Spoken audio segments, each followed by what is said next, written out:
Muy bien. Recuerden que dentro del contexto de la práctica del Buddha-Dharma, naturalmente empleamos toda variedad de herramientas simbólicas, precisamente actividades o acciones rituales con el propósito de detonar y propiciar la emergencia de un cierto tipo de mentalidad o de condición interna, ¿verdad? Y en ese contexto es que nosotros al inicio, por ejemplo, de nuestra sesión, lo hacemos tomando refugio y desplegando esta actividad que es la de las 3 postraciones, ¿sí? Las postraciones, no olviden, tienen un objetivo. El objetivo es dual. Por un lado, naturalmente lo que pueden ustedes obviar o imaginar, que es expresar o cultivar o fortalecer una actitud de humildad. La humildad que debe de acompañar a la totalidad del proceso y la aventura del desarrollo evolutivo, del desarrollo humano en general. Esto es autoevidente, dado el hecho de que si nosotros incorporamos a esa aventura la arrogancia, es un poco como la metáfora tradicional china de un vaso que está lleno, en el que nosotros pretendemos vertir un preciado líquido y que simple y sencillamente se derrama, ¿no? Entonces, naturalmente, y la idea es que ese vaso esté, pues por lo menos medio vacío, de tal manera que cuando nosotros sobre del mismo virtamos ese néctar, pues pueda contenerlo. De la misma manera, y la idea, la motivación, es a través de generar esta actitud de humildad, reconocer que tenemos algo que aprender y reconocer el hecho de que nos encontramos en un proceso de desarrollo personal. Esta es una dimensión. Y la segunda dimensión tiene que ver con el acto de la rendición, el que nosotros nos rendimos ante los objetos de refugio. Rendirnos no quiere decir que nos convertimos en sumisos. En este contexto, rendirnos quiere decir que del todo abrimos nuestro corazón a lo que los objetos de refugio para nosotros representan y simbolizan, que es una manera de simultáneamente expresar hacia los mismos un sentido muy profundo y estructural de genuina y trascendente confianza. ¿Sí? Recuerden que, por ejemplo, en la tradición tibetana, la palabra que utilizamos para devoción también se traduce simplemente por confianza y respeto, ¿sí? Así que esta actitud de postrarnos, ¿ante quién se postra alguien, no? Pues naturalmente tan solo te postras ante un objeto, una persona que para ti representa algo superior, ¿verdad? Entonces, para nosotros, ese es el simbolismo de la triple joya. Una dirección positiva y segura en la vida que naturalmente contemplamos y interpretamos como superior, ¿sí? Simultáneamente y en el contexto del sendero del desarrollo humano que presenta el Buddha-Dharma, ese objetivo es uno que no podemos distanciar ni divorciar de lo que llamamos las 2 acumulaciones. O también se les describe simple y sencillamente como los 2 acopios, el del mérito, Sonam Kitsok, y el de la sabiduría, Yeshe Kitsok, ¿sí? La sabiduría, saben bien, pues posee una posición y un lugar particularmente importante y exaltado dentro de la propuesta del Buddha-Dharma. ¿Por qué razón? Porque se le concibe como el antídoto primario a la ignorancia que nos vincula y esclaviza a la existencia recurrente, compulsiva y aflictiva que es la del samsara. Pero también la tradición budista plantea que como un complemento natural a el cúmulo, el acopio, la colección de sabiduría, también nosotros tenemos que coleccionar o acopiar el mérito. Y el mérito en este contexto quiere decir mucho más que meras actividades o ideas o deseos positivos. Por mérito lo que queremos decir o comunicar es toda variedad de impresiones, hábitos y tendencias que son edificantes y constructivos. Hay un dicho tibetano que lo ilustra, siento yo, con mucha claridad. Y dice que debemos de desplegar una vida, debemos de desplegar un pensamiento lúcido y consciente para que él mismo propicie y detone una palabra lúcida y consciente que detone acciones lúcidas y conscientes que determinen consecuencias para nosotros edificantes y un destino que nos es favorable. Destino quiere decir no una fatalidad que no podemos cambiar o de la que somos víctima, sino precisamente un futuro sobre el cual tenemos injerencia. ¿Sí? Entonces, bueno, este es el sentir del cúmulo, la acumulación, el acopio, la colección de mérito. ¿Sí? Bien, esto lo simbolizamos precisamente a través de las dos manos, que representan simultáneamente las dos alas del pájaro de la libertad. La mano izquierda representa a la acumulación o la colección de sabiduría, esto es, esa aspiración de comprender y entender la manera en que las cosas son y poder, en efecto, distinguir entre la modalidad con la que éstas a nosotros se presentan y la forma que realmente existen. Recuerden sobre qué entendido presupuesto que desde la perspectiva tanto de la psicología como de la teoría del conocimiento del Buddha-Dharma, el conflicto primario que determina nuestra existencia aflictiva precisamente radica en la inhabilidad de establecer esa distinción entre la apariencia y la realidad. ¿Sí? Así, ¿verdad? Demandamos permanencia de lo que es impermanente, pureza de lo que es impuro, satisfacción de lo que es fuente de conflicto y dolor, identidad intrínseca de lo que no la tiene y cualidades sustanciales que en realidad no existen en ningún tipo de apariencia. ¿Se entiende eso?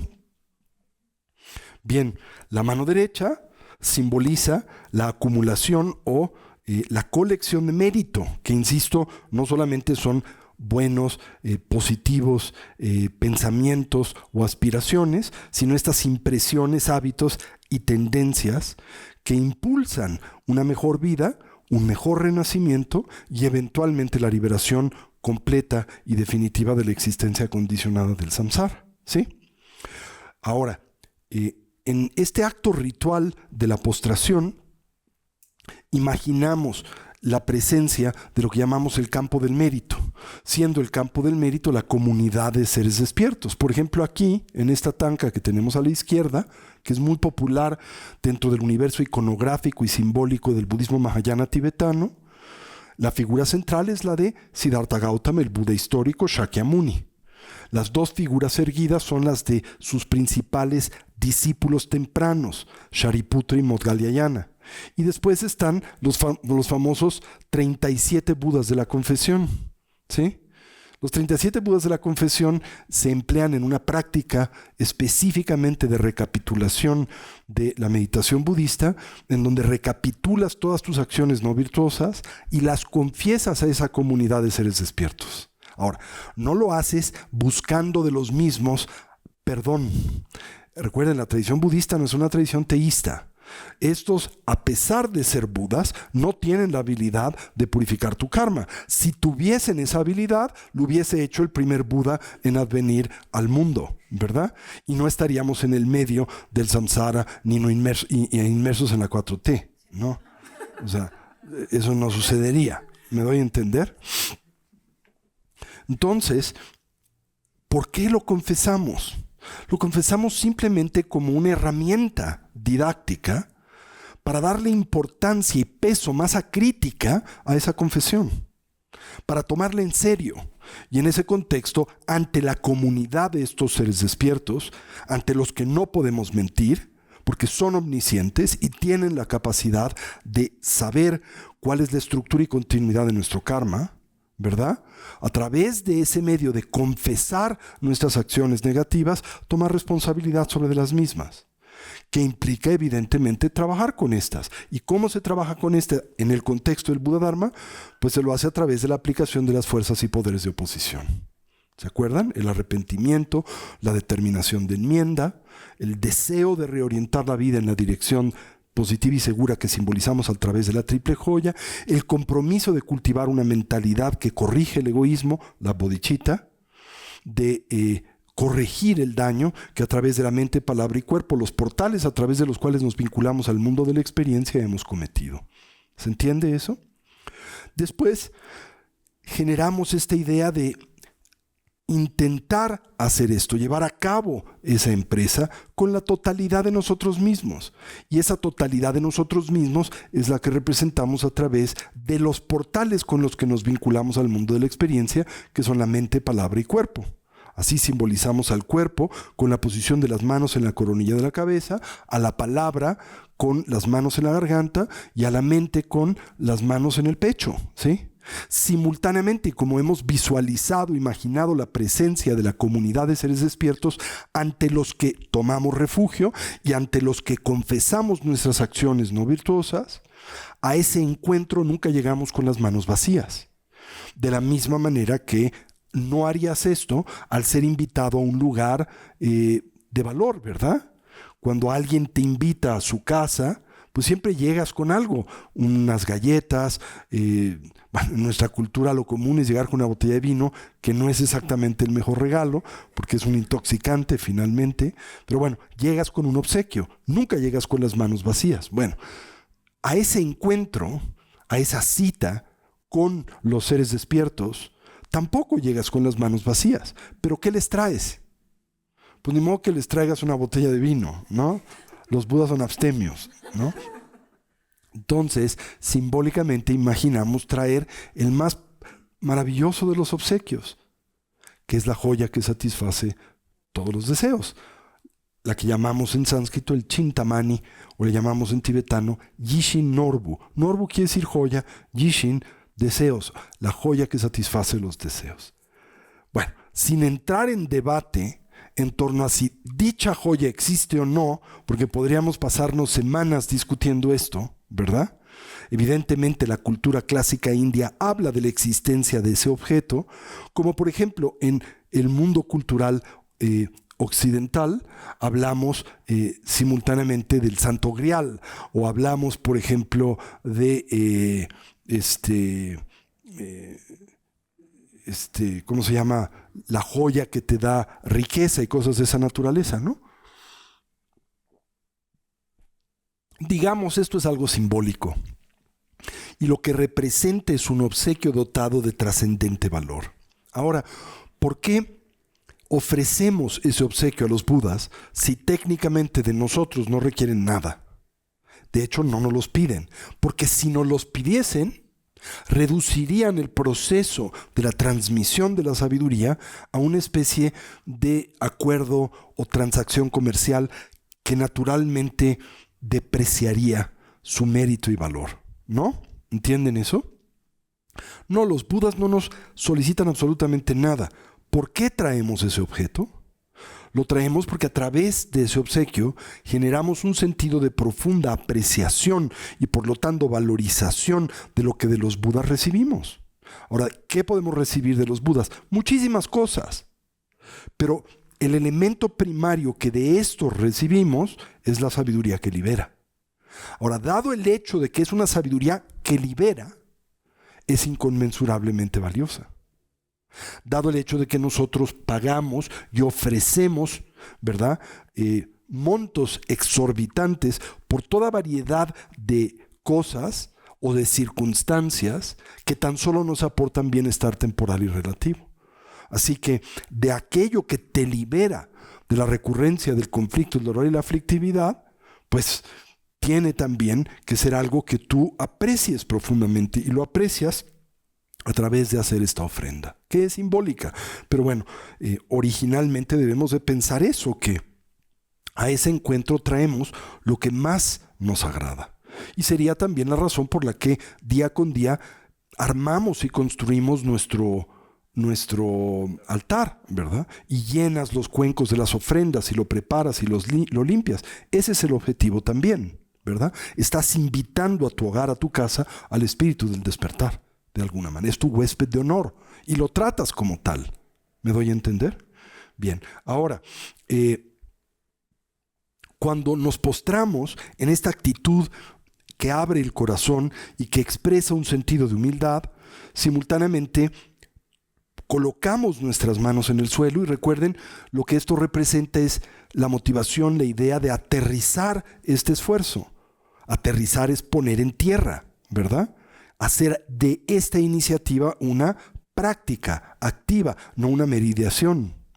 Al mismo tiempo, deslizamos ligeramente las manos hacia adelante con los dedos ligeramente abiertos, que representa nuestra aspiración de, con determinación y disciplina recorrer los senderos que conducen al despertar. En la tradición mahayana, esos son los 10 senderos, las 10 tierras del Bodhisattva, que eventualmente culminan en la omnisciencia de un Buda. ¿Sí? Y finalmente tocamos con la frente el suelo, y lo hacemos con este propósito como de rendirnos absolutamente ante la superioridad ontológica. Ontológica quiere decir del reino del ser, de la mente despierta. Es como decir, ¿verdad? Mi mente de chango vuelto loco, contrastada con la mente omnisciente de un Buda, es en extremo primitiva. ¿Sí?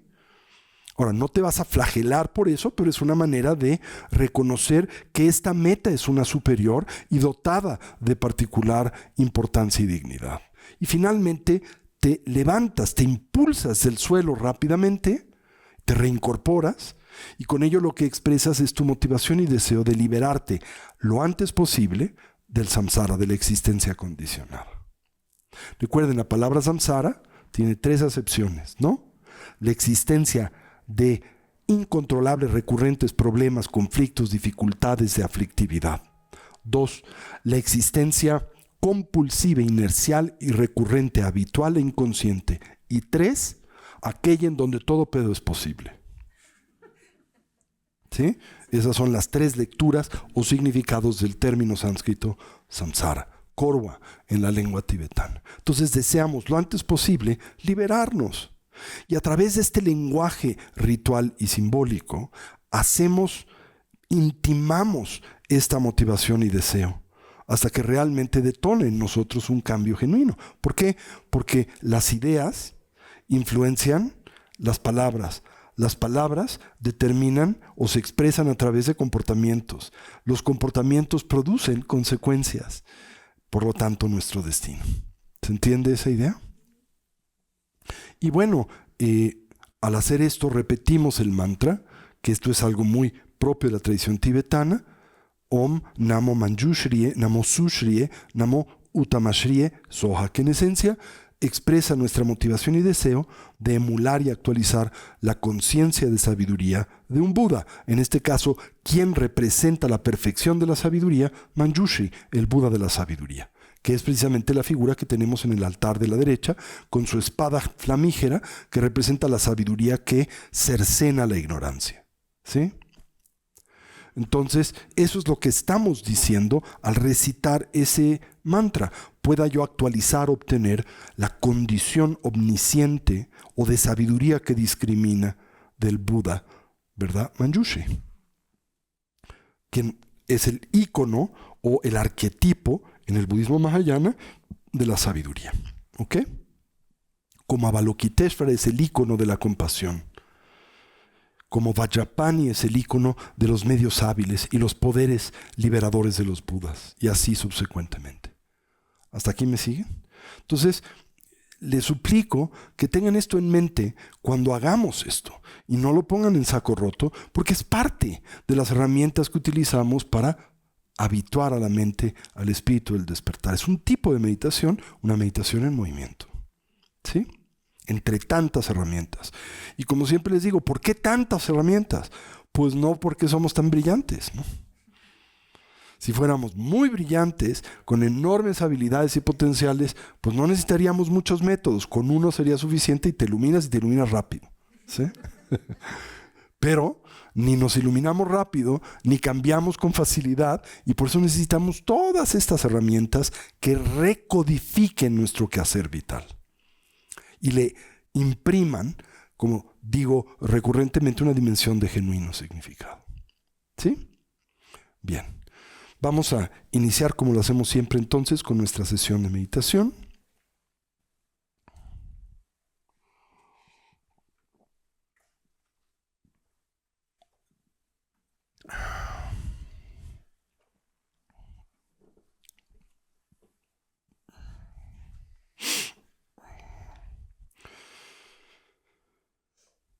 Y el preámbulo de la misma, la yoga de las 9 respiraciones.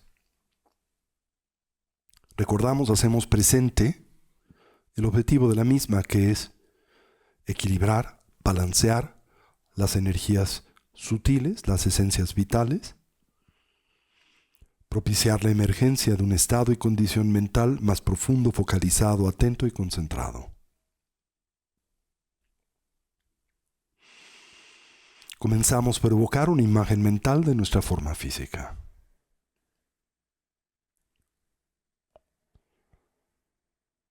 Para ello, introspectivamente recorremos a la misma desde la coronilla de la cabeza hasta las plantas de los pies.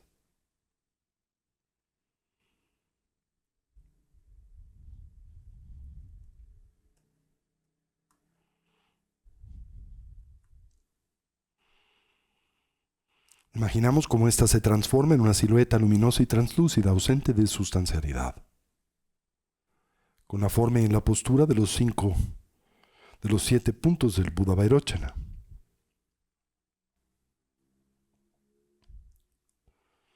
En nuestro medio surge el eje primario del sistema de energía sutil constituido por el canal central, el Avaduti, así como por los 2 canales adyacentes, el masculino Rasana y el femenino Lalana. Al primero le concebimos como una espiga luminosa de color azul profundo, no más gruesa que el dedo meñique de la mano, como un tallo hueco de bambú. Recordamos parte de ese punto conocido como la apertura de Brahma, comúnmente localizado 8 dedos por detrás de la línea original del cabello, donde éste se abre y extiende como un embudo o como la punta de un mosquetón. Baja ligeramente por enfrente y paralelamente a la columna vertebral, hasta arribar a un punto 4 dedos por debajo del ombligo, donde éste se cierra y redondea como la punta de un bastón. Los 2 canales adyacentes parten de las fosas nasales. Suben hasta la coronilla de la cabeza, donde se encorvan como el cuello de un bastón, bajando paralelamente al canal central con el que se conectan en ese punto 4 dedos por debajo del ombligo. El canal masculino de color blanco y el femenino de color rojo. Con ello en mente nos involucramos con la yoga de las 9 respiraciones, acompañándola de la respiración del ánfora o de la vasija. Recordamos al inhalar absorber la expresión pura del prana, del vayu, y al exhalar eliminar aquella contaminada. Intentamos saturar la totalidad de nuestra capacidad pulmonar. Retenemos la respiración volteando la atención sobre de sí misma. Intentamos reconocer el estado y condición mental emergente más profundo, concentrado y focalizado, descansando en una condición libre de elaboración. Exhalamos con fuerza, liberando 30% del prana presente en la parte superior del cono pulmonar, correspondiente al viento kármico del cual dependen las funciones dualistas de la conciencia. A través de ese medio fortalecemos al Yeshelum, el viento de sabiduría, que desde el momento de la concepción hasta la transición del morir reside en el medio del canal central. Hacemos esto 3 veces para el canal masculino, 3 para el femenino, culminando con la yoga de la gran vasija, el Bumpachen, en la que inhalamos simultáneamente por ambas fosas nasales, retenemos la respiración, volteamos la atención sobre de sí misma, giramos el estómago 7 veces en el sentido de las manecillas del reloj y 7 veces en el sentido contrario. Exhalamos con fuerza y repetimos el proceso 3 veces. Presionamos con la yema del pulgar la primera falange del dedo anular. Le abrazamos en el gesto conocido como el puño adamantino, manteniendo los dedos índices ligeramente extendidos. Con ellos presionaremos las fosas nasales y los puntos de acupresión asociados a esta práctica o meditación. Con ello en mente, llevemos a cabo la yoga de las 9 respiraciones.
Transitemos a la meditación de estabilidad.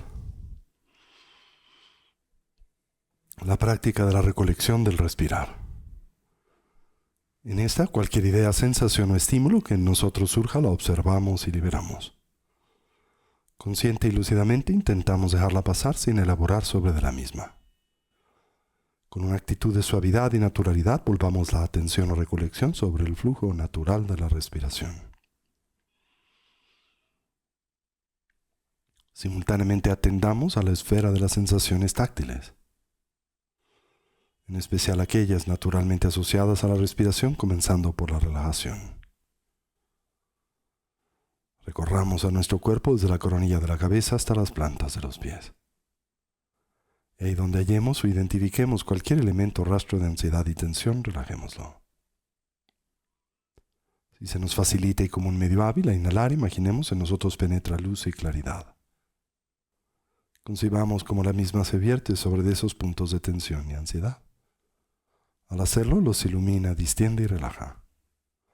Y al exhalar, imaginamos esa tensión nos abandona, como vapor de agua que espontánea y naturalmente se diluye o desvanece en el vacío.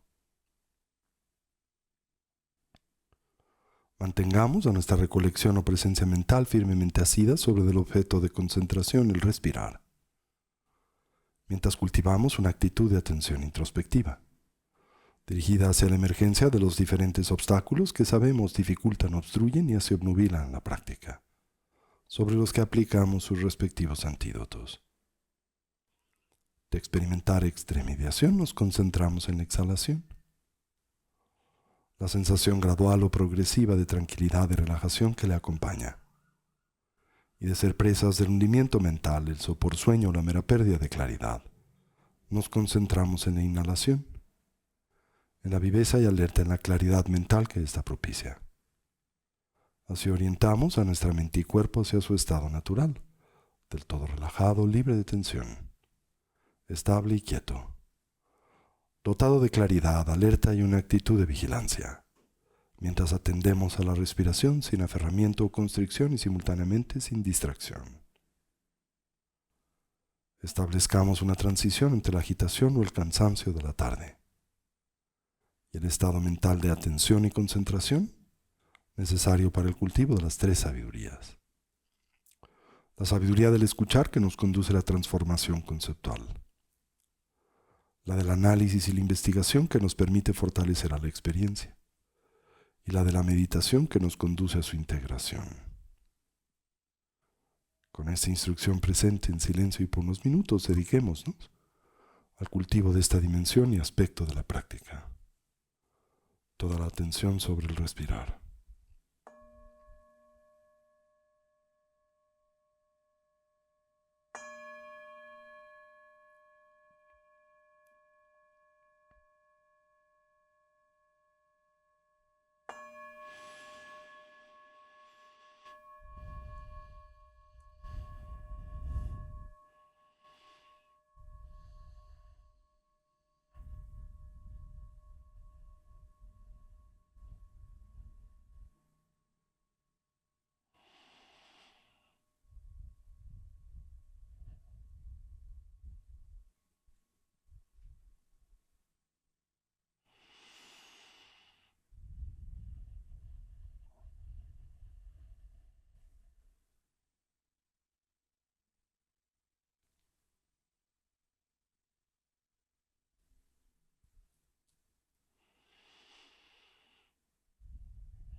Fortalezcamos la estabilidad por la que entendemos o comprendemos ese estado o condición mental profundamente imbuido, esto es, del todo saturado de la continua presencia de la atención.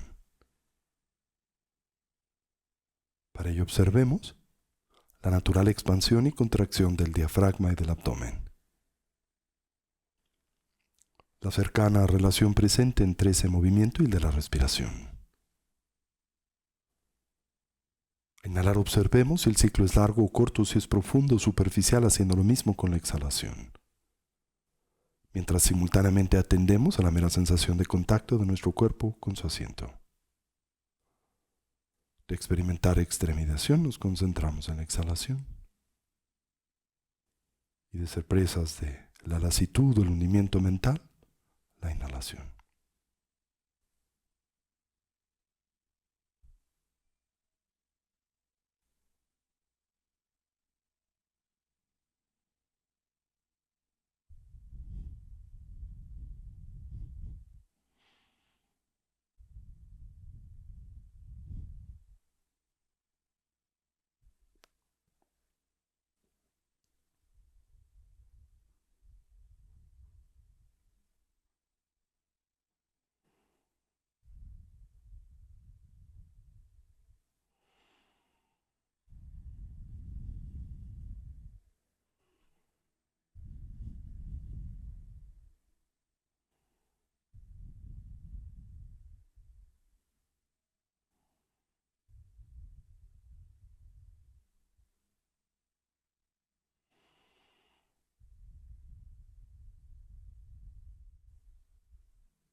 Finalmente acentuemos a la viveza alerta y claridad de la atención.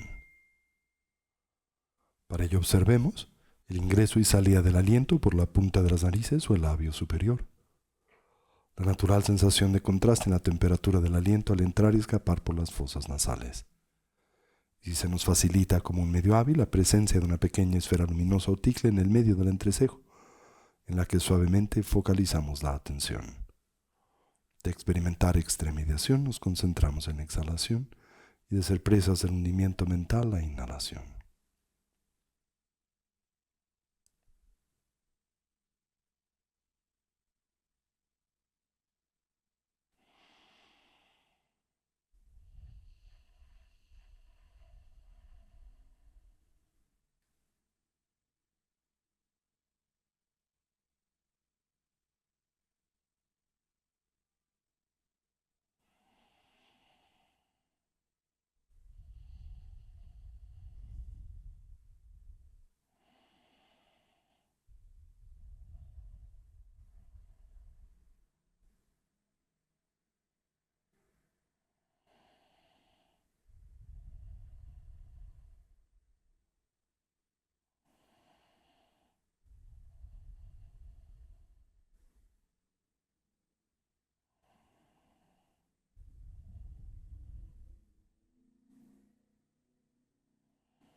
Acentuemos a la viveza alerta y claridad de la atención.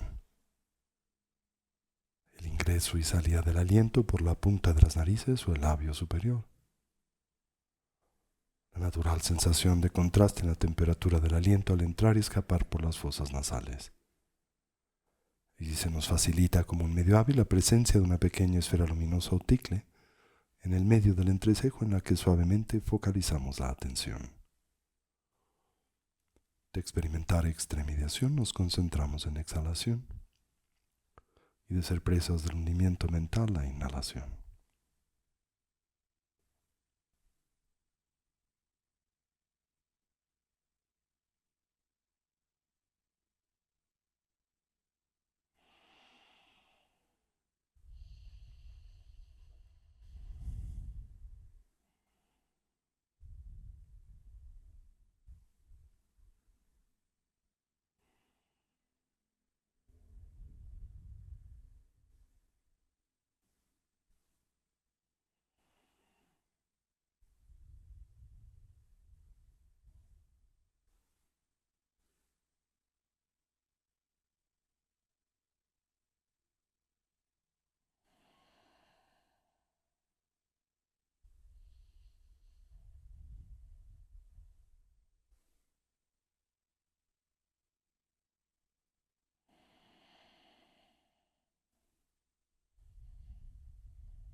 Y ahora gradual y suavemente transitemos hacia la meditación discursiva. Como es costumbre, reconozcamos en la misma un natural complemento a la práctica de la estabilidad. Así evoquemos a los 4 pensamientos que orientan y motivan a nuestra mente hacia el despertar.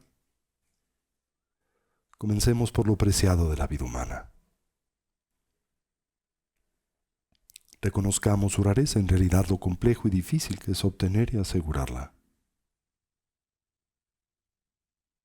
Su necesaria condición de ocio y oportunidad, enraizada en las 8 libertades y las 10 riquezas, tanto las personales como las circunstanciales.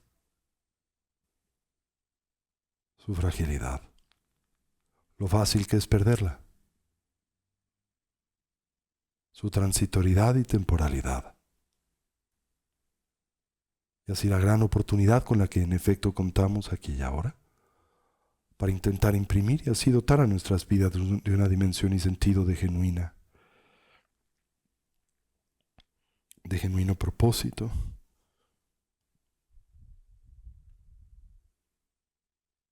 y utilidad, de genuino significado.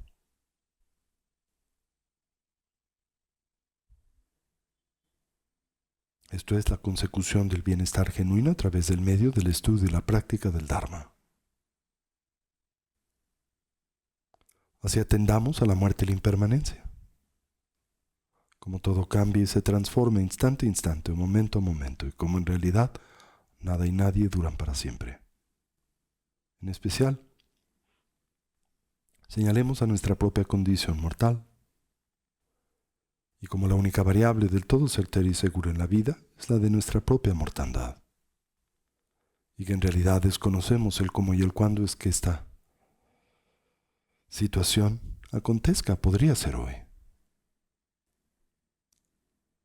Con base en ello, intentemos pensar o reflexionar en torno a lo que debiese ser genuinamente importante, prioritario, significativo en nuestras vidas.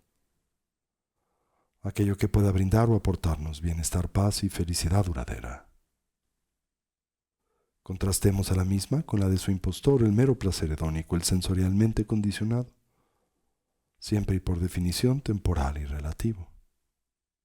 Así, por lo que concierne a nuestra meta ulterior, finalmente inconsecuente. Lo que nos pueda preparar para la muerte siempre cercana, inminente e inesperada, el adiestramiento mental.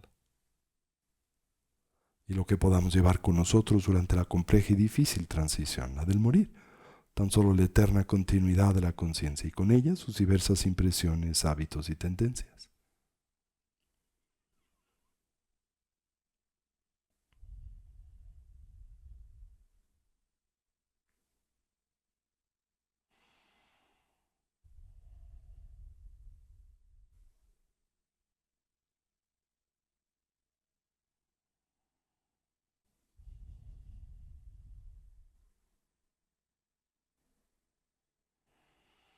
Exploremos a las causas y sus consecuencias. Como nuestro presente es el natural resultado de nuestra actividad pasada, la de mente, palabra y cuerpo. Y como nuestro futuro será el efecto de la suma de nuestra actividad pasada y presente. Como todo lo que hacemos, pensamos y decimos, se torna así en significativo, haciéndonos del todo responsables de nuestra propia vida y vidas, y en especial de la experiencia que de estas derivamos, siempre personal, íntima y subjetiva.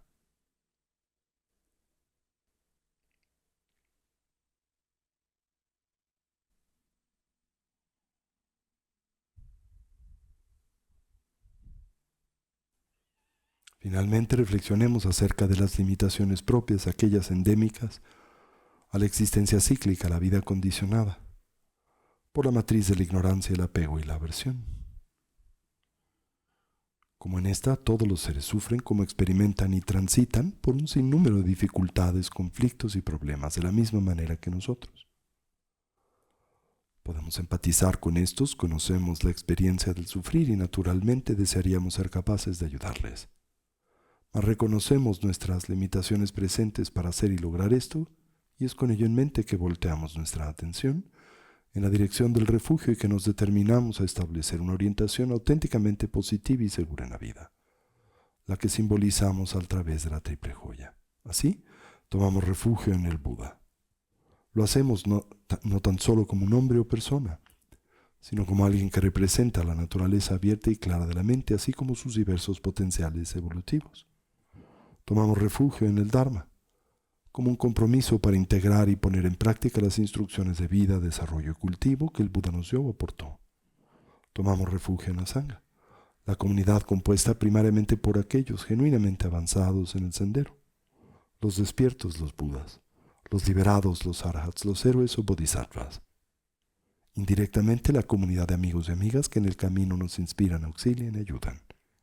De manera central, la figura del Ama, el vínculo con el Dharma, y el punto donde sus cualidades coinciden haciéndose a nosotros presentes. Así afirmamos: Lama-la Kyabsun Chiyo, Sanje-la Kyabsun Chiyo, Chu-la Kyabsun Chiyo, Gendun-la Kyabsun Chiyo, Lama-la Kyabsun Chiyo, Sanje-la Kyabsun Chiyo, Chu-la Kyabsun Chiyo, Gendun-la Kyabsun Chiyo. Asentamos nuestra intención, que es siempre la de escuchar con atención y concentración.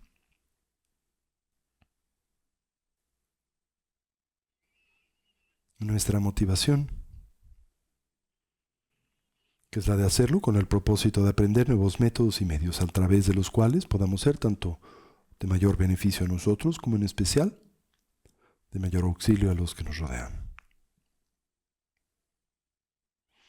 Con esta intención y en especial con esta motivación en nosotros presente, incorporemos y traigamos a este espacio y lugar de nueva vez nuestra atención.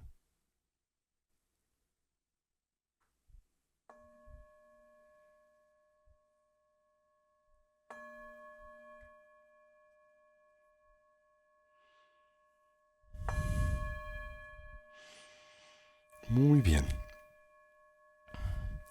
Recordarán, la semana pasada estuvimos hablando acerca de el segundo de los eslabones propios de la cadena de los 12 del surgimiento dependiente. La estructura a través de la cual nosotros construimos la condición aflictiva propia del samsara, pero también a través de la misma, particularmente su revisión y comprensión, la aproximación a través de la cual nosotros podemos suspender la continuidad del mismo. Esto es, lograr liberarnos de las limitaciones y de las ligas o vínculos aflictivos que nos atan a una vida limitada.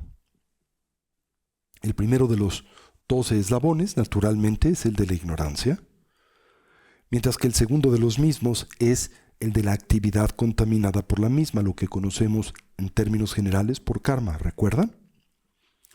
Decíamos que, en realidad, los seres pueden desplegar diferentes tipos de actividad, que primariamente, comentaba, dividimos en dos grandes categorías. La actividad contaminada, precisamente por la matriz de la ignorancia, y lo que acompaña recurrentemente a la misma, necesariamente a esta, que es precisamente el aferramiento, el apego y la aversión, y la actividad que puede en efecto operar en ausencia e independencia de la estructura aflictiva del triple veneno.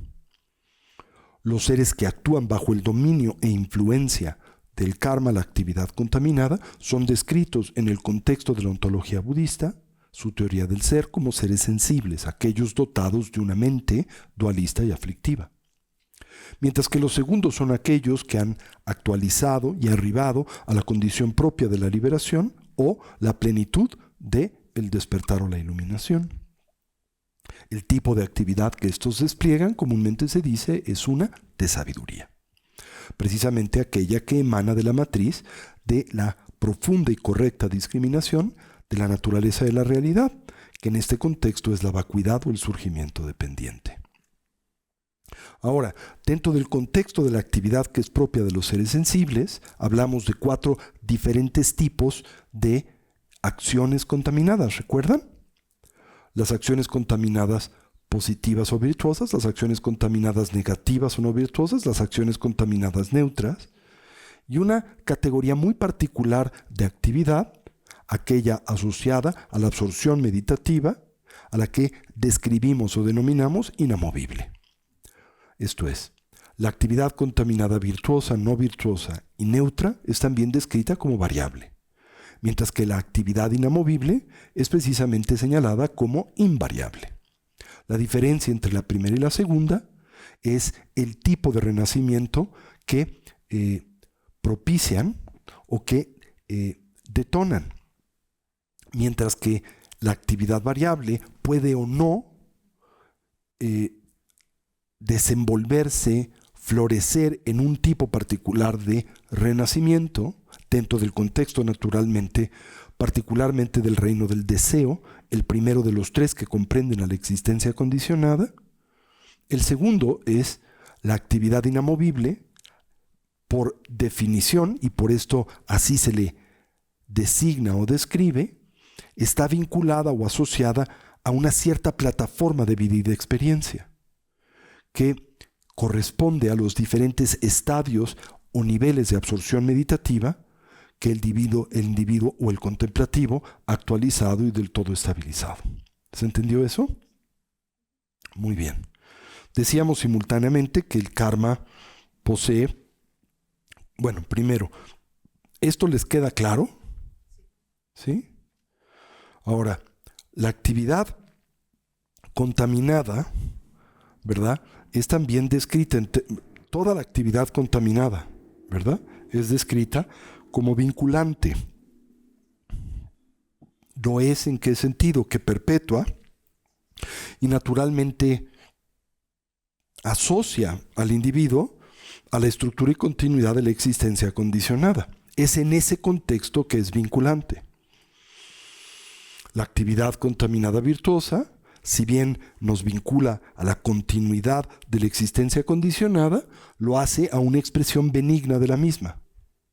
La actividad contaminada negativa, si bien, de nueva vez, nos vincula a la continuidad y estructura de la existencia condicionada, lo hace una expresión no benigna de la misma.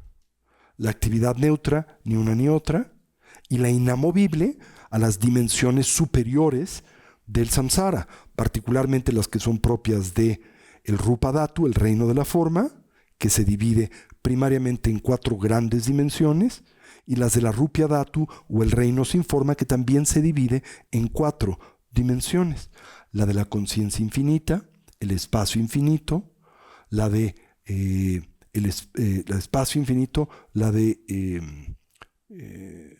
ni la ¿cómo se le llama? Ni la percepción ni la no percepción, más bien la de la nada en absoluto, y finalmente la de la ni percepción ni la no percepción.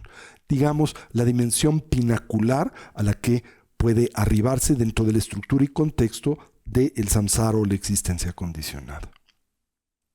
Si bien es cierto que en estos diferentes entornos, dimensiones de expresión de la conciencia, ya no se produce karma negativo, se sigue produciendo karma vinculante.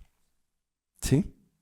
Y cuando el cúmulo de dicho karma positivo se exhausta, esa exaltada condición temporal dentro del samsara se pierde, y es probable, es posible que se experimente expresión y renacimiento en una dimensión inferior del samsara. Por esta razón, no se contempla esta como una meta a perseguir. ¿Sí? Bien. Este es un descubrimiento, compartía con ustedes, siento particularmente pues profundo e importante dentro de el Buddha-dharma. El que nosotros, en efecto, a diferencia de lo que se pensaba, lo que los contemplativos coetáneos al Buda concebían como liberación, como moksha, precisamente la consecución de estos estadios muy elevados de absorción meditativa, y por cierto también difíciles de obtener, ¿sí? De hecho es poco menos que imposible actualizarlos dentro del contexto de una vida activa como la nuestra.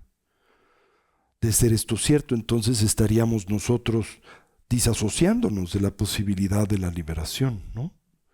Pero precisamente lo que el Buda histórico descubre, y lo hace tempranamente en la noche que finalmente le conduce y culmina en su pleno despertar, es que esa dimensión extraordinariamente refinada de absorción meditativa no solo no es necesaria para el reclamo del despertar, sino es un obstáculo para él mismo. Y que lo único que se requiere es una dimensión de muy poderosa absorción meditativa que precede a estas, llamada la concentración de acceso precisamente al primer estadio de la absorción del reino de la forma.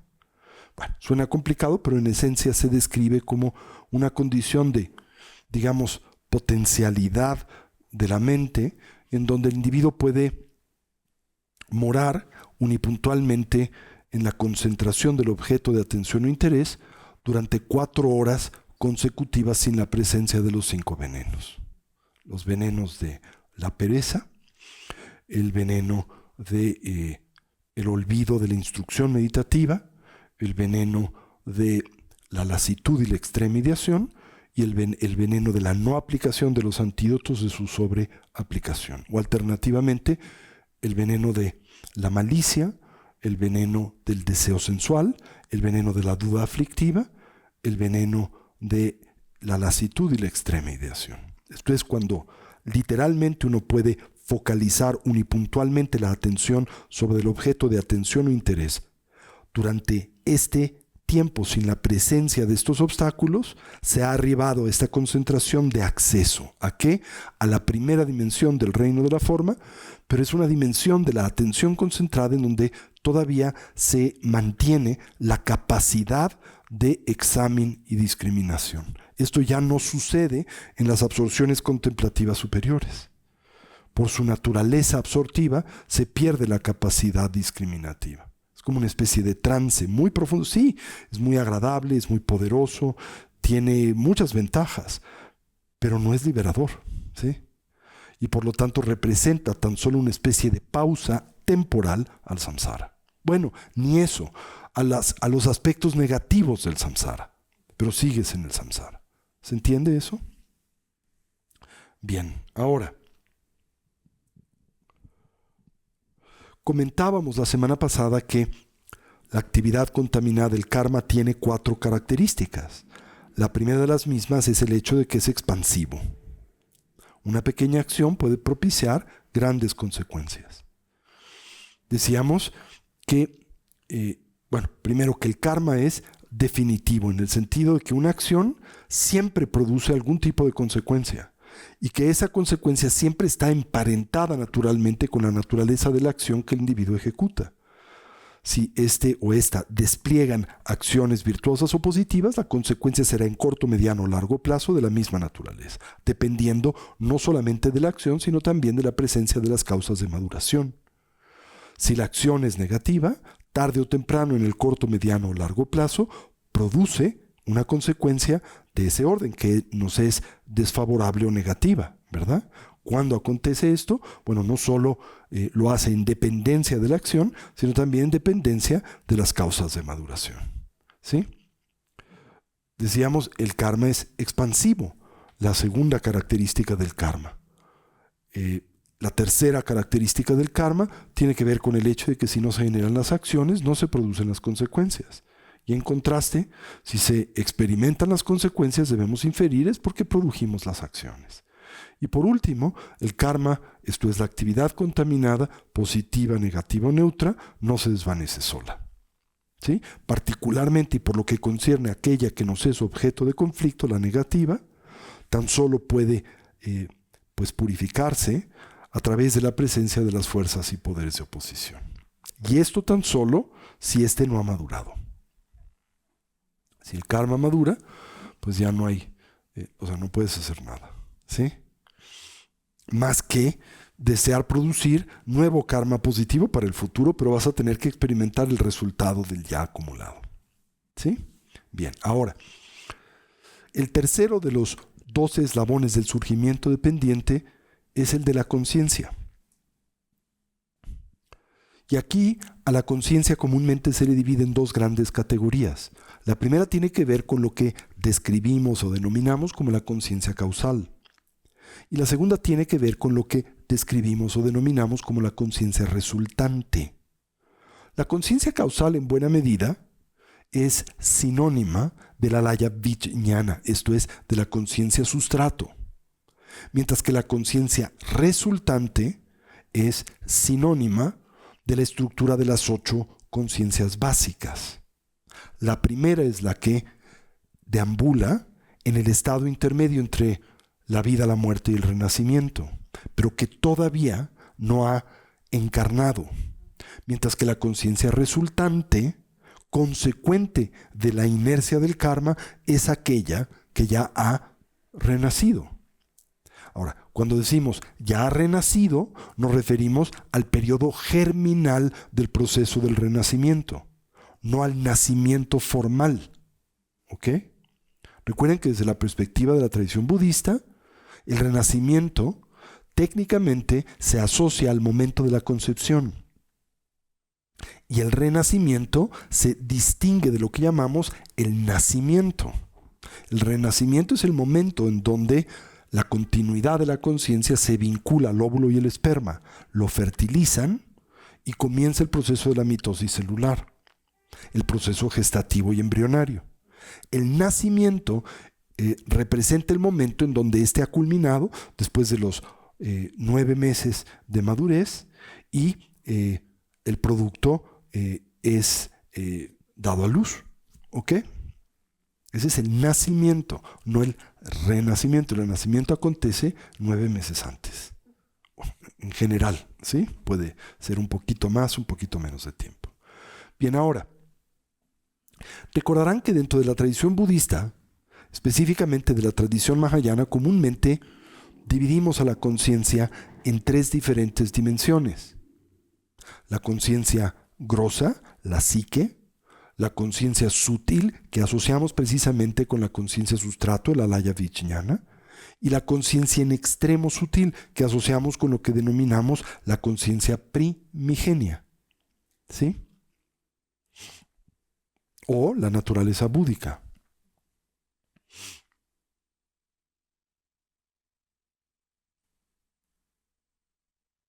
Bien, ahora, la conciencia grosa está compuesta de las 5 conciencias físicas,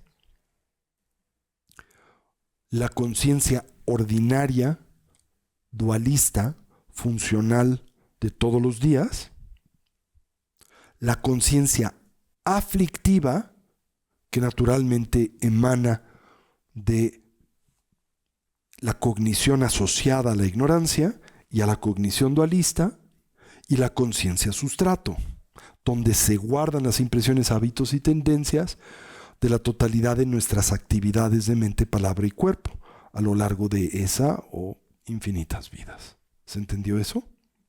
Bien, ahora, ¿cuáles son las 5 conciencias físicas? La conciencia visual, la conciencia olfativa, la conciencia gustativa, la conciencia auditiva y la conciencia táctil. ¿Sí?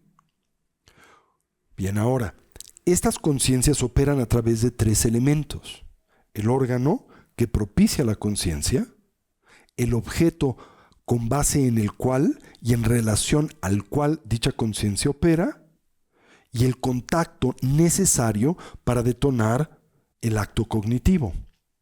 Por ejemplo, en el caso de la conciencia visual, ¿cuál es el órgano? El ojo. Y añadiríamos contemporáneamente al mismo, pues las áreas del cerebro asociadas a la operación y funcionamiento del mismo. Por ejemplo, me parece que por lo que concierne a la conciencia visual, el lóbulo prefrontal derecho del cerebro, ¿sí? Y así subsecuentemente.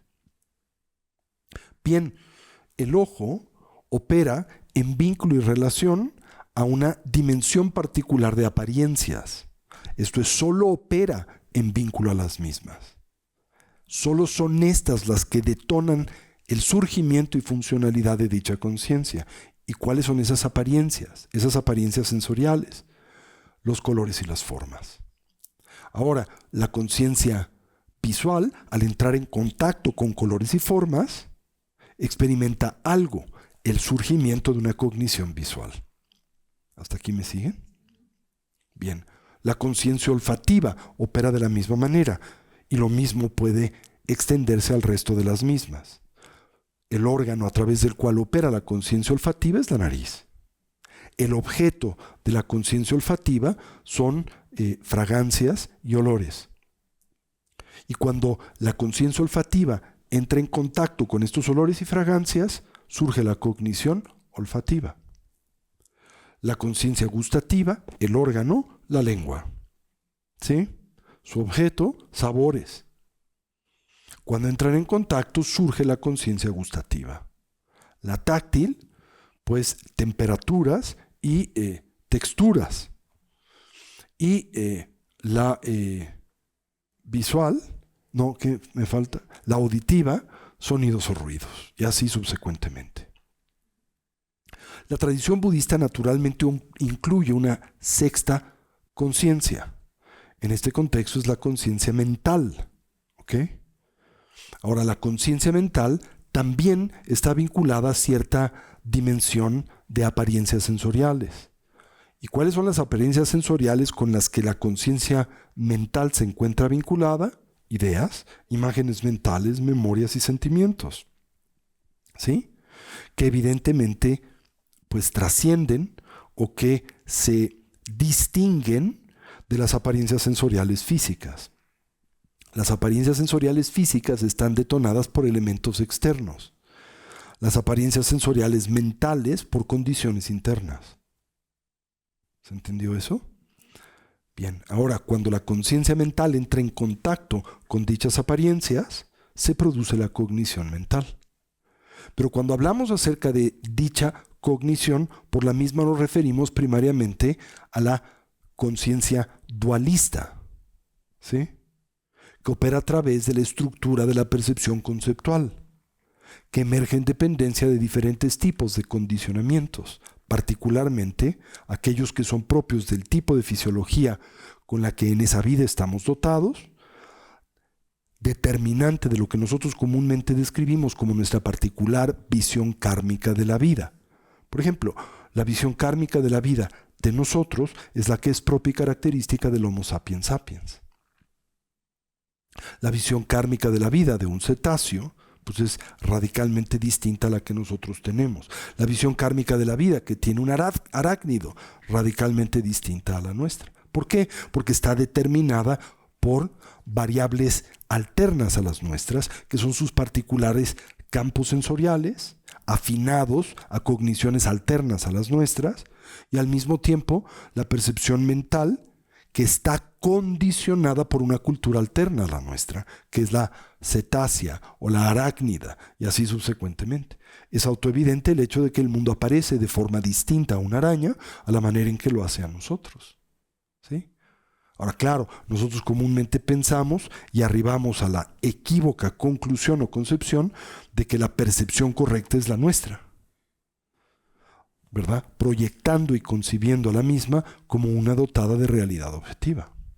O sea, creemos que nosotros genuinamente vemos las cosas como son y que otras especies y formas de vida son las que sufren de una estructural subjetividad. ¿Sí?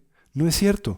Nuestra percepción de las apariencias es tan subjetiva y por tanto tan ilusoria como aquella que tienen otras especies.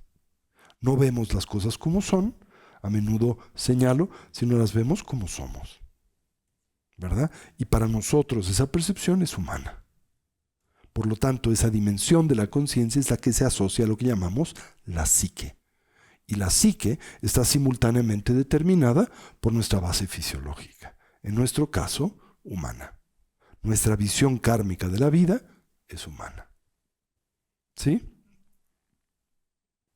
Esto hace muy difícil el que nosotros podamos reconocer la dimensión subjetiva de la misma y trascenderla, porque comúnmente la concebimos totalizadora, objetiva y permanente.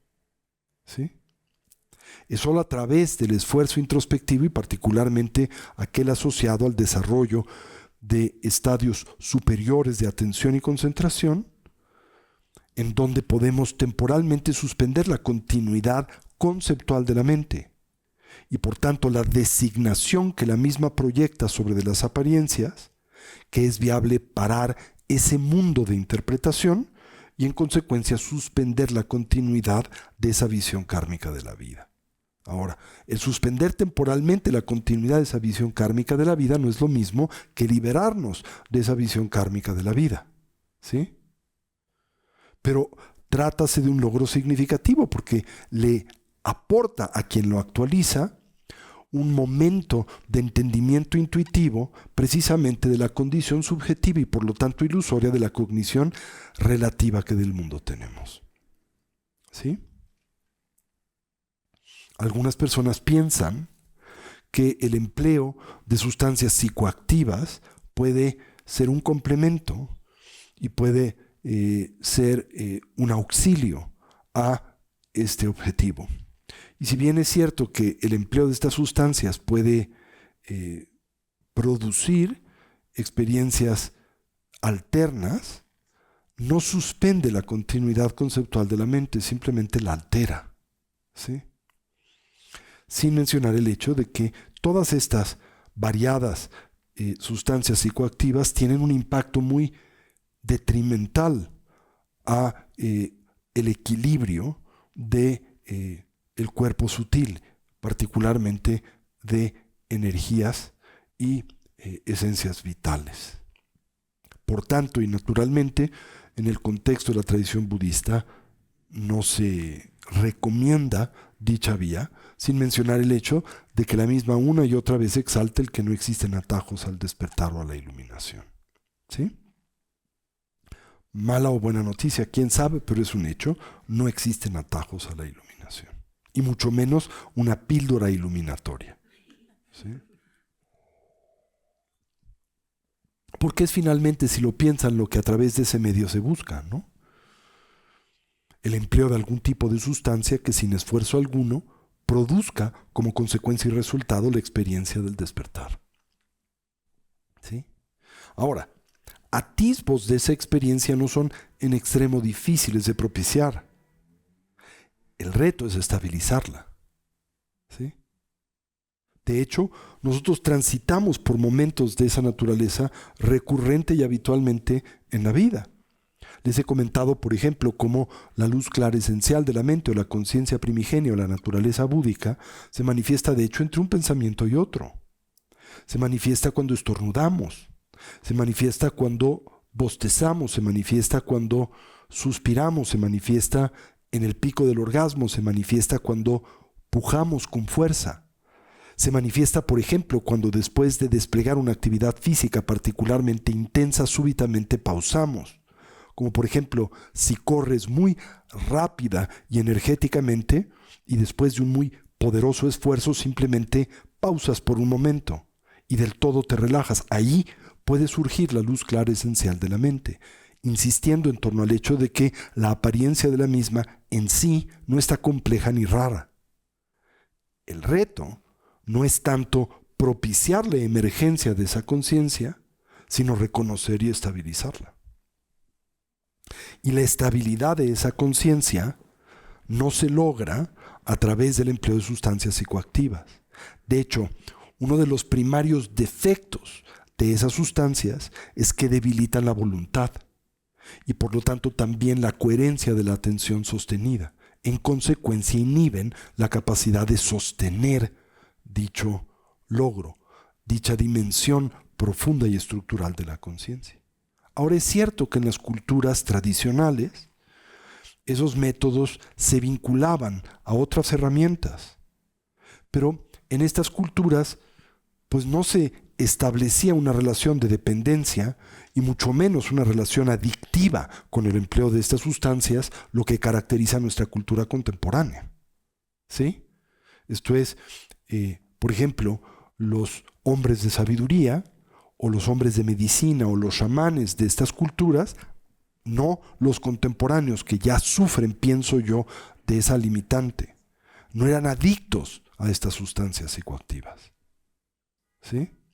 Y las empleaban con mucho cuidado, con mucha conciencia, en condiciones muy controladas para suspender la continuidad temporal de la mente conceptual y fortalecían esa iniciativa a través de otras herramientas que precisamente tenían como objetivo el fortalecer la estabilidad de la misma, con diferentes efectos y no necesariamente liberadores, sí evolutivamente significativos. O sea, sí propiciaban algún tipo de evolución, aunque no la liberación y la iluminación. Porque esto es algo que no puede divorciarse del cultivo de la sabiduría, que aprende la vacuidad y el surgimiento dependiente, elementos ausentes de estas culturas y doctrinas. Bien, ahora, decíamos que la conciencia ordinaria está constituida por las 5 conciencias físicas y la conciencia conceptual dualista ordinaria. Después hay una séptima conciencia, la que describimos como aquella aflictiva, que no es otra cosa que la síntesis de la experiencia cognitiva derivada de las 6 conciencias, las 5 físicas y la mental, la dualista y conceptual. Esta operación se conjuga naturalmente para la conformación que ordinariamente de nuestro entorno derivamos y que fortalece esta dimensión dualista y aflictiva de la conciencia, que es la séptima. ¿Hasta aquí me siguen? Y finalmente está en ese mismo contexto o paquete la octava de estas conciencias, que es la que nosotros describimos como el alaya vijñana. Vijñana, ¿verdad?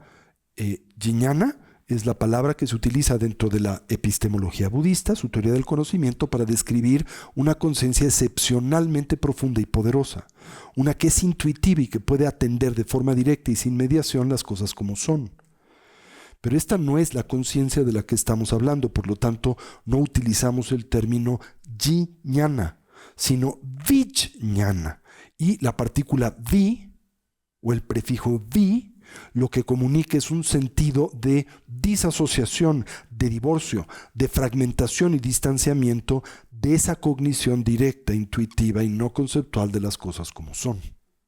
Por eso se le llama vijnana. ¿Sí? Alaya quiere decir bodega, sustrato, receptáculo. ¿De qué? De esas cogniciones en general. Precisamente aquellas de extracción dualista. ¿Se entendió esto? Eso es lo que llamamos el alaya vijnana. ¿Qué distinguimos del alaya jnana? El alaya jnana sería la conciencia búdica. ¿Sí? No tiene vi. Esto es, no está divorciada de la cognición directa que aprende y puede en efecto reconocer las cosas como son. Ahora, la conciencia sustrato se diferencia de la conciencia grosa en su sutileza. Es menos burda que las conciencias grosas. Es dualista como lo son estas, pero no es grosamente o burdamente dualista. Su dualidad es más sutil y por tanto también comúnmente más difícil de aprender, de reconocer. Mientras que la conciencia grosa es personal, la conciencia sustrato es transpersonal. ¿Por qué? Porque la conciencia grosa, naturalmente asociada a la operación de las conciencias físicas, emerge en dependencia del cuerpo, la base fisiológica a través de la cual la mente se expresa en una particular existencia. Emerge en vínculo y relación a la misma, pero también se desorganiza y cesa, se atrofia ante la desorganización de la misma, lo que naturalmente acontece durante el tránsito del morir. De hecho, lo hace en relación al tránsito del envejecimiento, la enfermedad y finalmente la muerte. Porque durante el proceso del envejecimiento y la enfermedad, gradualmente estas conciencias se atrofian y desorganizan. ¿Hasta aquí me siguen? Cesan durante la transición del morir. Y lo hacen dada la dependencia y cercanía que tienen de las bases cognitivas físicas. En el caso de la conciencia, ¿verdad?, ordinaria, de las funciones que son propias de la red neuronal del cerebro. No es que la red neuronal del cerebro las produzca, pero estas no operan en independencia de esta, por lo que cuando ésta se atrofia, lo cual naturalmente acontece durante el proceso del envejecimiento, la enfermedad y la muerte, estas también así lo hacen y eventualmente con la desorganización estructural de la misma cesan. Sin embargo, continúa una dimensión más sutil de la conciencia que es el alaya vijnana. Se le describe como transpersonal porque naturalmente trasciende el referente de la personalidad individual, que emerge en dependencia de ¿qué? El cuerpo y por lo tanto las conciencias físicas. Esa dimensión de la conciencia precede a la conformación del cuerpo. Esa dimensión de la conciencia puede operar en independencia de este, aún durante el tránsito de la vida. Claro, esto no acontece, bueno, aún en una persona ordinaria, esto acontece, por ejemplo, durante ciertas particulares, excepcionales condiciones del sueño onírico, en donde esa dimensión de la conciencia puede disasociarse del cuerpo físico, aunque no lo hace consciente y lúcidamente, ¿sí? Pero bueno, puede cultivarse la habilidad de mantener la lucidez en ese estado y condición y por lo tanto también en esa dimensión disasociada de este orden de la conciencia del cuerpo. Y finalmente, trátase de una dimensión de la conciencia que subsiste durante o tras la transición del morir. En esa dimensión de la conciencia se depositan, y es un decir, porque en realidad tendríamos que señalar o afirmar que esa dimensión de la conciencia es la suma de las impresiones, hábitos y tendencias que hemos acumulado a lo largo del tiempo sin principio.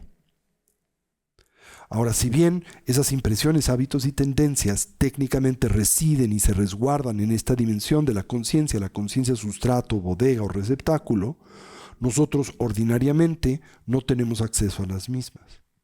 ¿Por qué? Porque sufrimos de una condición amnésica que nos impide atender a las mismas. La llave para poder ingresar a la dimensión de esa conciencia y a las impresiones que en ella se depositan o resguardan es la estabilidad de la atención. Específicamente el logro del shamatha.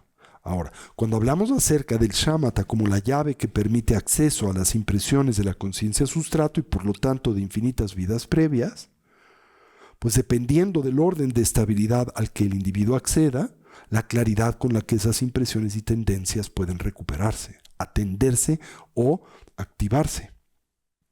De tal manera que una dimensión relativamente modesta de atención y concentración puede detonar pues memorias disasociadas de vidas previas, o por lo menos de la vida anterior, o ya en el peor de los casos de tu infancia, ¿sí? O de diferentes aspectos de tu vida, que hoy se te han del todo olvidado, ¿no?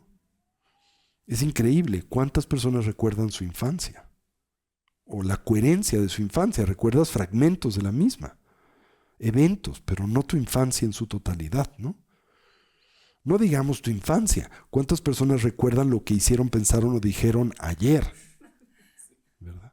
Entonces, todo esto depende del desarrollo de la coherencia y estabilidad de la atención. Esa es la llave para detonar naturalmente la plena recolección.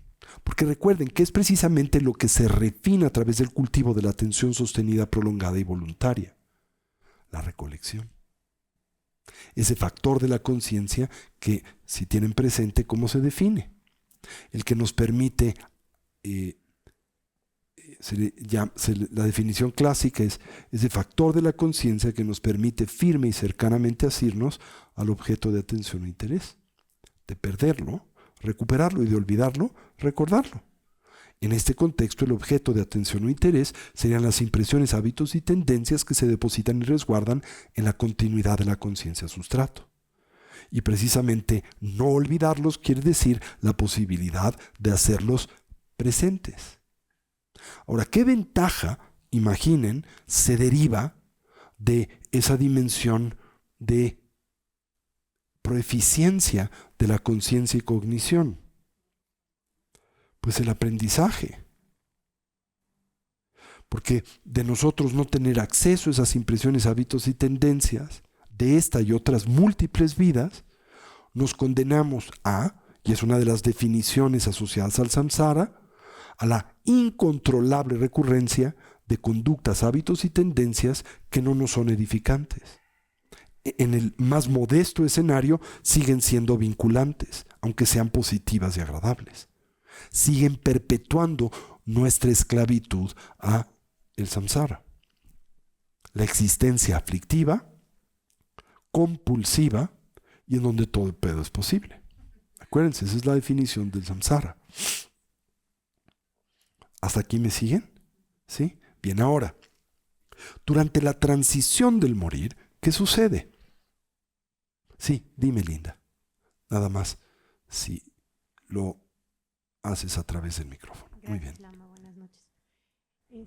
Yo tengo una duda, porque he estado precisamente reflexionando todos estos niveles de conciencia y esto pues me ha llevado a un poquito de confusión, Sí. pero creo que esto es normal o es indicativo de que Claro. hay una intención de querer discernir. Por supuesto, y no son temas sencillos, ¿no? No, nada sencillos. En mi caso muy particular me voy a permitir hablar de ello. Yo soy una persona que tiene precisamente todos estos recuerdos muy vívidos desde la niñez. Entonces, mi pregunta, tratando de que sea lo más simple y clara posible, es la siguiente. ¿Cómo puedo yo discernir si todas estas imágenes y vivencias tan claras en mí, que recuerdo alrededor de los 2 años en adelante, tengo 47, o sea, tengo 45 años de estas recurrencias, puede ser considerado un indicativo de conciencia o puede ser utilizado como algo a favor de tomar conciencia? Muy buena pregunta.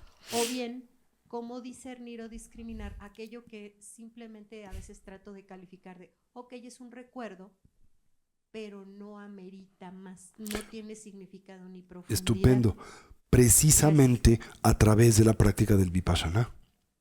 Recordarás que el objetivo primario de esta aproximación introspectiva es la investigación. ¿Y cómo vincularíamos dicha investigación con los recuerdos, por ejemplo, de tu infancia? Bueno, simplemente asociándoles, por un lado, al primero de los 3 entrenamientos, Shila, al de la moralidad o la disciplina ética, que se enraiza en la exploración de las 10 acciones no virtuosas, así como las 10 virtuosas. Así que tú podrías añadir este orden de análisis e investigación a los recuerdos y el recuento que tienes, por ejemplo, de tu vida o infancia, ¿no? Entonces, al recapitular, al recuperar, al hacer presente estas experiencias vitales, explorar entre estas cuáles se caracterizan por el despliegue de las 10 acciones no virtuosas como la manifestación o la expresión de las 10 acciones virtuosas. Ante las 10 acciones virtuosas de mente, palabra y cuerpo, cultivar un sentido de celebración o de confirmación de dichas conductas, puesto que son edificantes, aunque siguen siendo vinculantes.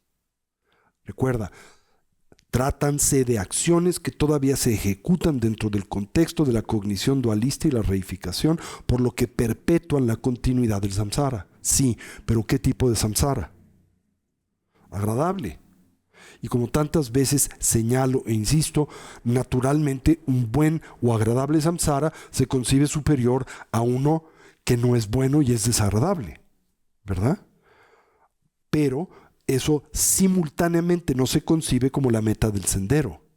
Es, digamos, una estación temporal en el mismo. ¿Sí? La meta del sendero es liberarse del todo de dichos condicionamientos, del samsara, no mejorar el samsara. ¿Por qué razón? Como siempre digo, porque aunque al samsara se le vista de seda, samsara se queda. ¿Sí?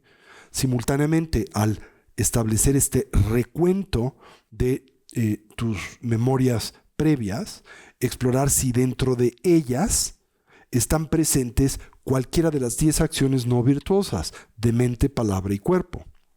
Y si señalas, descubres, develas esas, dimensiones, esos momentos vitales se han manifestado en vínculo a las 10 acciones no virtuosas, saber eso genera impresiones, hábitos y tendencias negativos que redundan en condiciones vitales que te son desfavorables. Por lo tanto, te determinas a purificarlas. ¿Cómo? A través de la aplicación lúcida y consciente de los 4 poderes de oposición. Y en el contexto del sendero del Tantra, esto es algo que nosotros fortalecemos con la práctica de mente de diamante. Vajrasattva es un instrumento que utilizamos para detonar el proceso de la depuración y purificación del karma, esto es de la actividad contaminada negativa. ¿Hasta aquí me sigues? Eso es lo que deberíamos de hacer. Usar o recapitular estos eventos vitales, ¿verdad?, en el contexto del sendero de la purificación o de la reafirmación y por lo tanto la potencialización de esas acciones que sí son virtuosas y positivas. Pero al potencializar y reafirmar esas acciones que son positivas, no exacerbar el valor que tienen concibiendo a las mismas como liberadoras. No lo son, ¿sí? Lo que libera es el entendimiento de la vacuidad. Pero podemos añadir el entendimiento de la vacuidad al recuento tanto de nuestras acciones positivas como negativas, reconociendo la naturaleza y condición ilusoria tanto de unas como otras apariencias. Eso es algo más sofisticado. ¿Me doy a entender? ¿Sí? Entonces esa es la manera en que puedes aprovechar pues el estar dotada de el contar con esa habilidad o ese recuento. Bien, ahora, decíamos que la característica de el alaya vijnana, ¿se acuerdan? Divorcio de jnana, la sabiduría directa, sustrato, bodega, ¿sí? La característica de esa dimensión de la conciencia es que es transpersonal, en el sentido de que se trata de una continuidad de cognición que trasciende a la personalidad temporal. Ahora, ¿por qué trasciende la personalidad temporal? Porque dicha personalidad individual está asociada a ese particular cuerpo y encarnación. Cuando ese cuerpo se deteriora y se distiende o desorganiza, pues la personalidad asociada al mismo también desaparece. Cuando mi mente se separa de mi cuerpo, dejo de ser Tony Karam.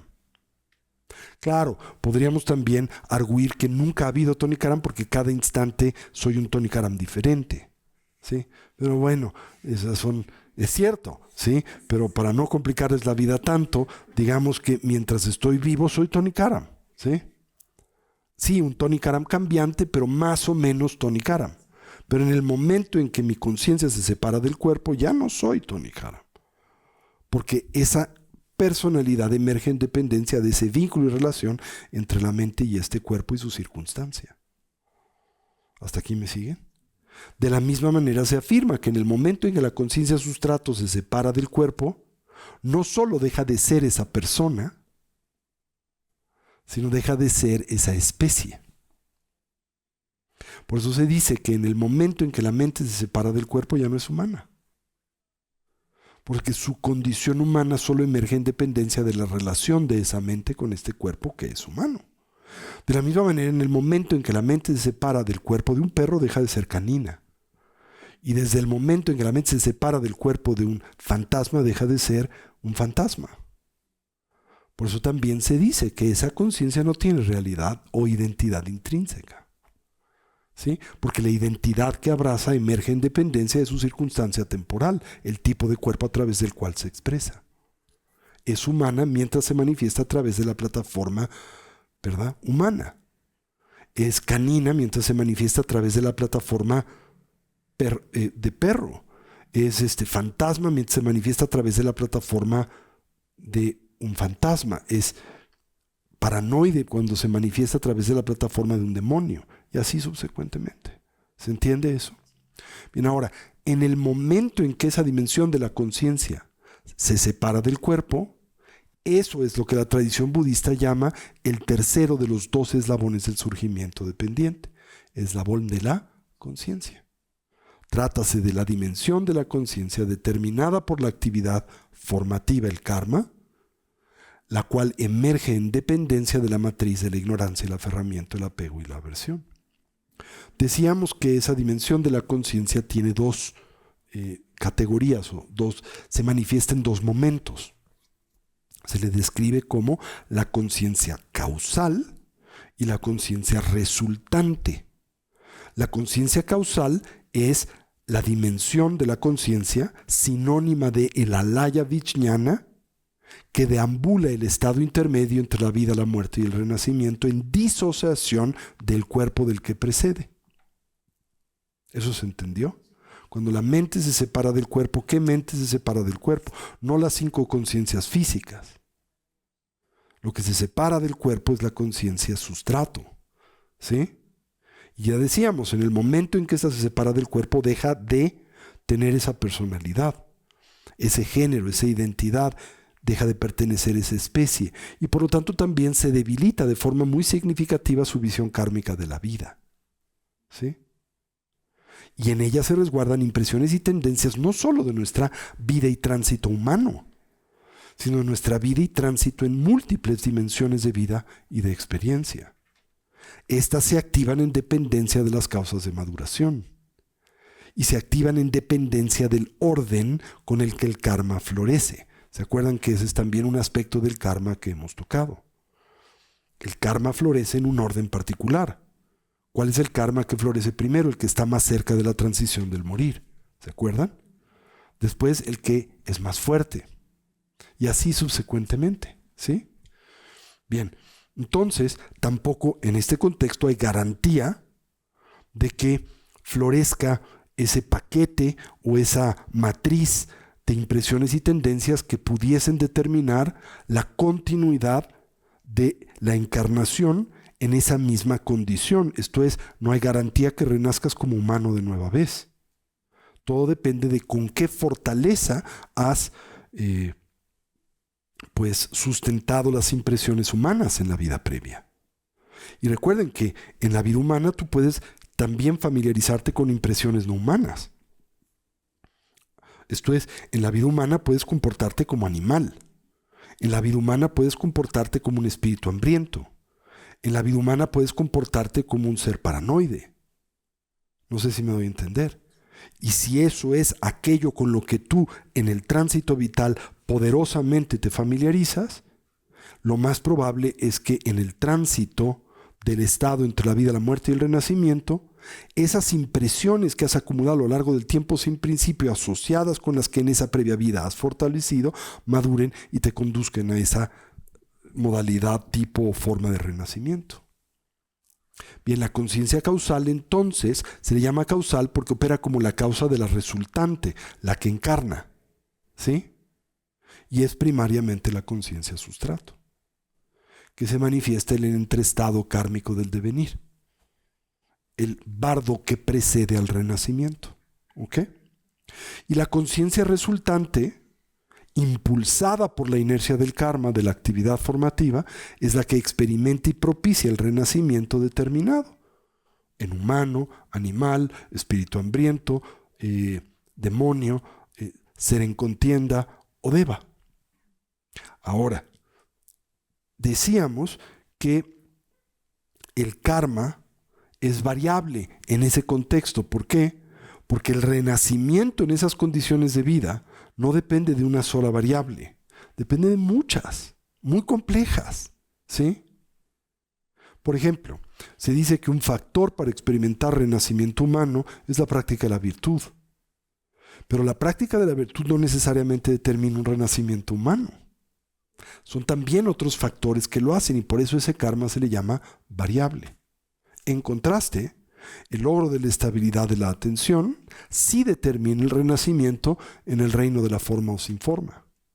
Por eso se le llama inamovible, porque es un tipo de actividad que sí determina un tipo de renacimiento. Dentro del contexto del Kamadhatu o el reino del deseo, nuestras actividades de mente, palabra y cuerpo influencian ese renacimiento, pero no lo determinan. Porque ese renacimiento emerge en dependencia de una matriz de diferentes condiciones y circunstancias. De esta vida y previas, no solo eso. No solo de esta vida, sino también de nuestras vidas previas. ¿Hasta aquí me siguen? Entonces la conciencia resultante es la que finalmente experimenta renacimiento. Y en el momento en que experimenta renacimiento, esto es propicia la conjunción entre la conciencia, el óvulo y el esperma, aunque hay 4 tipos de renacimiento. El renacimiento ovíparo, en huevo, que es propio de muchos animales y aves, ¿no? No es en matriz, sino en un huevo. El renacimiento en matriz, que es propio de los mamíferos. El renacimiento por humedad y calor, que en realidad siento es una expresión un poco premoderna de formas de vida que no son ni ovíperas ni de matriz, ¿sí? Y el espontáneo, que caracteriza al renacimiento como fantasma, espíritu hambriento, deva y titán, ¿sí? Esto es, renaces ya con un cuerpo hecho, no tienes que pasar por la gestación, la infancia, todo esto, ¿no? O sea, cuando se renace como fantasma, renaces con un cuerpo de fantasma ya hecho, no fantasma bebé. ¿Sí? Cuando renaces como demonio, renaces como un cuerpo espontáneo de demonio, no hay demonios bebés. ¿Sí? Igual devas. Los bebés operan, o todo este proceso gradual opera solo dentro del renacimiento ovíparo, en matriz, que sería el mamífero, y el de humedad y calor. ¿Se entiende eso? De nuevo, ¿qué determina esto? El karma. Todo en buena medida lo determina el karma. Bien, ahora, este es el tercer eslabón en la cadena de los 12 del surgimiento dependiente. Ahora empieza el proceso gestativo, ¿sí? O sea, ya hay la encarnación y ahora empieza la conformación del embrión, ¿ok? Y ese proceso de conformación del embrión es lo que ahora determinamos o llamamos por el cuarto de los 12 eslabones. Nama Rupa, nombre y forma. ¿Ok? La forma es el cuerpo y el nombre la conciencia que encarna en ese cuerpo.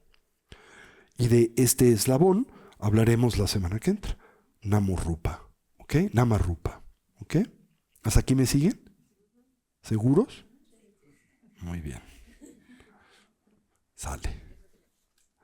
Pues terminemos como siempre dedicando el mérito. Y así deseemos cualquier potencial positivo que a través de este medio hayásemos desarrollado o cultivado, que sirva y sea de beneficio a todos los seres. Que podamos todos actualizar nuestros potenciales como trascender nuestras diversas limitaciones. Que una mentalidad altruista pueda nacer donde no ha nacido y se incremente donde ya existe. Que todos los seres puedan ser felices y dejar de sufrir. Y que pronto todos podamos actualizar el estado y condición de la conciencia de sabiduría, bondad y compasión de un Buda, no solo en nuestro propio beneficio, sino en el de aquel de los que nos rodean. Imaginen del centro de sus corazones irradia un intenso haz de luz blanca. Como este se extiende hacia todos los seres, mundos y dimensiones, y se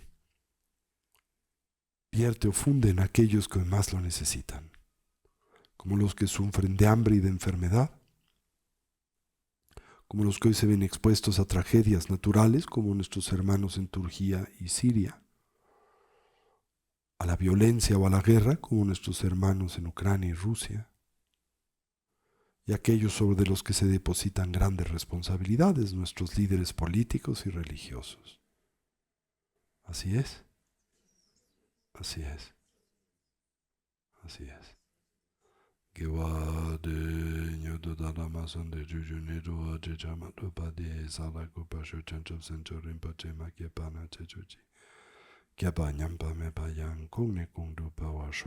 Om Ahum Benzi Guru Pema Siddhi Hum Om Ahum.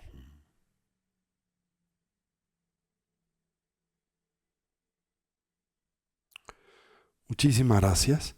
Y recuerden, este fin de semana estaremos auspiciando nuestro primer seminario de introducción al Dharma del año, en pos de la felicidad genuina, sábado y domingo. Y no olviden, del 24 al 26 de marzo estaremos auspiciando nuestro primer retiro del año, que será el primero en el ciclo del Sendero del Diamante, el retiro de Shamatha. ¿Ok? En nuestro centro de retiros en Avándaro, en Valle de Bravo. Vamos a tener varios retiros en el año. El primero va a ser este. Vamos a tener también probablemente un retiro a finales de abril con Khenpo Kuncho Gyaltsen Rinpoche, que nos visita de nueva vez. Vamos a tener un retiro en septiembre con Anien Rinpoche y el retiro de Poa en diciembre. Por lo menos estos 4, ¿ok? Que son retiros de varios días, pero vamos a tener varios retiros sabatinos también, que son de un solo día, en donde invitamos a todo mundo que venga por el día. ¿Ok? Muy bien, pues muchísimas gracias, que estén bien y nos veremos la semana próxima. A ustedes. Recuerden, por si ya se me perdieron, el objetivo de explorar la cadena de los 12 eslabones del surgimiento dependiente es entender cómo construimos el samsara. Y la razón por la que naturalmente contemplamos importante comprender cómo construimos el samsara es para podernos liberar del samsara. No puedes liberarte del samsara si no entiendes cómo te has vinculado al mismo. ¿Sí? Y el objeto de entender cómo te vinculas a este es para liberarte de él. ¿Ok? Bueno, muchísimas gracias.